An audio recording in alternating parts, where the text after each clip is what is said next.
வணக்கம் உறவுகளே, எல்லாரும் எப்படி இருக்கீங்க? நல்லா இருக்கீங்களா? இன்னைக்கு என்ன வீடியோ பார்க்க போறோம் அப்படின்னு பார்த்தீங்கன்னா, ஷார்ட்ஸ்ல, வீடியோல, லைவ்ல எல்லாமே வந்து எஸ், நோ அப்படின்னு சொல்லி புதுசா ஒரு ஆப்ஷன் வந்திருக்குக்கா. இது எதுக்காக வந்திருக்கு? இது என்ன குடுக்கணும் நம்ம? இதுக்கு எஸ் குடுக்கணுமா? நோ குடுக்கணுமா? அப்படின்னு நீங்க நெறைய பேர் வந்து திரும்ப திரும்ப என்ட்ட கேட்குறீங்க. இது எதுக்காக வந்திருக்காங்க? என்ன ரீசன் கூட தெரியல. ஆல்ரெடி ஒரு வீடியோ போட்டிருக்கேன். ஆனா அதுல வந்து ஸ்க்ரீன் ஷேர் பண்ணி உங்களுக்கு நான் வீடியோ போடல. என்னால வாய் வார்த்தையால நான் சொன்னேன்.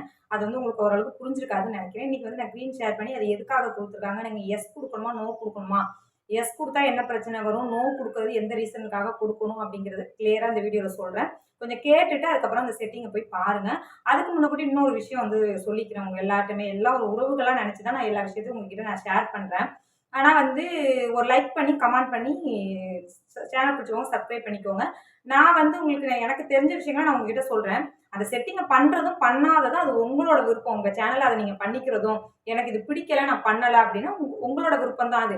இந்த செட்டிங்க மாத்துனோனே எனக்கு வியூஸ் அள்ளி கொட்டிருமா? இந்த செட்டிங்க மாத்துனா எனக்கு சேனல் நல்லா இருக்குமா? இந்த செட்டிங்க மாத்துனா வந்து எனக்கு பணம் சம்பாரிக்க முடியுமா? அப்படிலாம் வந்து கிடையாது.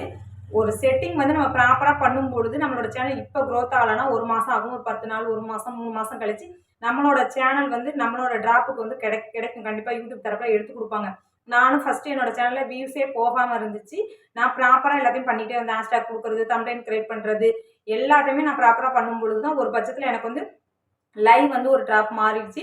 அப்புறம் வீடியோ வியூஸே போகாம இருந்துச்சு. இப்ப எனக்கு வீடியோ போகுது, ஷார்ட்ஸ் போகுது. அது மட்டும் ஒண்ணு ஒண்ணு தான் நம்ம ஸ்டெப் ஸ்டெப்பா செய்ய முடியும். நம்மளோட பெரிய சேனல் இல்ல. நம்ம வாழ்க்கையில எது சாதிக்கணும், சிம்பிளா வச்சிருக்க சேனலுக்காக தான் நான் சொல்றேன். உங்களுக்கு பிடிச்சு பண்றதும், பிடிக்காம பண்றதும் நீங்க வந்து வித்தியாசமா கேள்வி கேட்குறீங்க. இத பண்ணா மாறிருமா? இத பண்ணா சம்பாதிச்சிடலாமான்னு கேட்குறீங்க. அப்படிலாம் கிடையாது. உங்களுக்கு பிடிச்சா பண்ணுங்க. பிடிக்காட்டி அது உங்களோட விருப்பம் தான். வாங்க வீடியோக்குள்ள போகலாம். யூடியூப் ஸ்டுடியோல போய் அன்லிஸ்டட்ல சில வீடியோ வச்சிருப்போம்ல. ஷார்ட்ஸ் வீடியோ அன்லிஸ்டட்ல வச்சிருப்பேன். அத தான் நான் செய்ய போறேன். சரிங்களா? அத எப்படி எதுக்காக அது குடுக்கணுங்கிறத அது கிளியரா சொல்லிர்றேன்.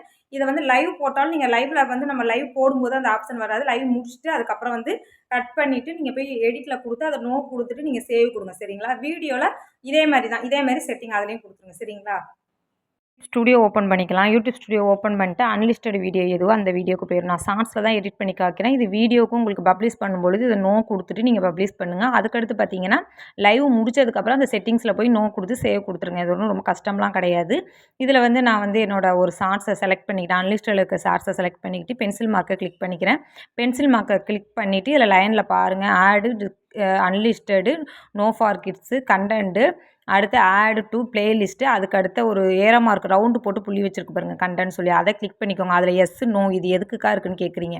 எஸ் வந்து எதுக்குன்னா நீங்கள் ஒரு பொம்மை ஸ்மைல் வைக்கிறீங்க, ஒரு நாய் வச்சு எடுக்கிறீங்க, கார்ட்டூன் வைக்கிறீங்க, ஷேர்சாட்லேருந்து ஃபேஸ் வேறு ஃபேஸை ஆக்ட் பண்ணி இந்த பூச்சி போகிற மாதிரி இந்த மாதிரி வச்சிங்கன்னா எஸ்ஸு கொடுக்கணும். அதுக்கு ரீசன் கொடுக்கணும். அதுக்கப்புறம் மானிட்டேஷன் அப்போ இது பைசா அதிகமாக கிடைக்காதுன்னு சொல்கிறாங்க.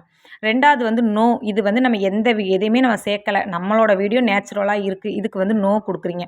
நம்ம எல்லா வீடியோக்கும் அதிகபட்சம் நோ குடுத்துட்டு சேவ் குடுங்க. சரிங்களா? சேவ் குடுத்து இந்த வீடியோ பப்ளிஷ் பண்ணுங்க. இதே மாரி வீடியோல வந்துரும், லைவ்லயும் வந்துரும். இது எல்லாமே கரெக்ட்டா நீங்க ப்ராப்பரா பண்ணிருங்க. இது மத்தபடி வேற எந்த பயப்படக்கூடிய விஷயமும் கிடையாது. இதே மாரி தான் எல்லா வீடியோக்கும் நீங்க செட் பண்ணி பப்ளிஷ் பண்ணுங்க. ஷார்ட்ஸு, வீடியோ, லைவ் எல்லாத்துக்கும் நீங்க வந்து பப்ளிஷ் பண்ணுங்க. இந்த பதிவு நெறைய பேர் கேட்டிருந்தீங்க. அதுக்காக சொல்லியிருக்கேன். ஓரளவுக்கு உங்களுக்கு வீடியோ புரிஞ்சிருக்கும்னு நெனைக்கிறேன். கண்டிப்பா இத டச் பண்ணி நீங்க எல்லா வீடியோவும் போட ஆரம்பிங்க. மொத்தமா எப்படி வந்து இத அங்கேயே போய் நம்ம குரோம் ப்ரௌசர்ல போய் செட்டிங்ஸ்ல எதுவுமே அடிக்கடி செய்யாம இருக்கதோ, அத அடுத்த வீடியோல எனக்கு தெரிஞ்சுச்சுன்னா கண்டிப்பா நான் சொல்றேன். தெரியக்கூடிய விஷயங்கள தான் உங்ககிட்ட நான் ஷேர் பண்றேன். தெரியாத விஷயத்த ஏனோ தானோன்னு நான் சொல்ல மாட்டேன். சரிங்களா? உங்களுக்கு பிடிச்சிருந்தா லைக் பண்ணி, கமெண்ட் பண்ணிட்டு வீடியோவும் ஷேர் பண்ணுங்க. சேனல் பிடிச்சுக்கோங்க, சப்ஸ்கிரைப் பண்ணிக்கோங்க. ஒரு லைக் பண்ணி கமெண்ட் பண்ணுங்க உறவுகளே. பாய்.